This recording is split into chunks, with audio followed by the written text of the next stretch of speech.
Ako si Soleta Boryo, nanay ni Julian Boryo. Si Julian magsi-second year sa St. Benilde. Proud po kami kasi napasok siya doon sa tulong po ng angkop. Medyo mahirap po talaga kasi yun, kailangan pong magtrabaho ni na mama at papa. Tapos po ngayon, ang tulong ko lang is sa tindahan po. Yun, school, bahay, tindahan.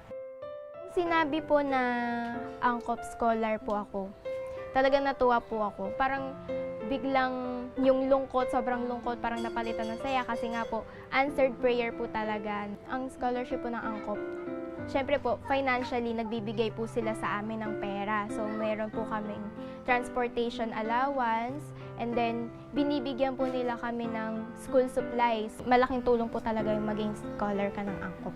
Hindi pumasok sa isip ko kung paano nakapasok yung anak ko sa St. Benilde kung hindi sa tulong ng Angkop Scholar. Dahil wala kaming kakayahan na financial para panggastos sa pag-aaral dyan.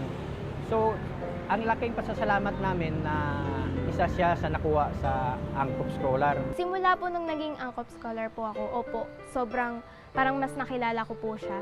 Tapos yun nga po, sa under Angkop po, meron kaming mga values formation, may mga teachings din po, tapos meron din po kaming activities and gatherings doon.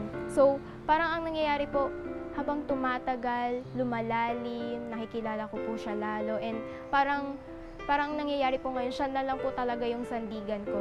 Para sa akin po, ang education po, ito po yung parang foundation mo para sa magiging buhay mo. Ito yung tutulong sa'yo para maging mas established yung career mo, maging mas stable yung magiging future mo.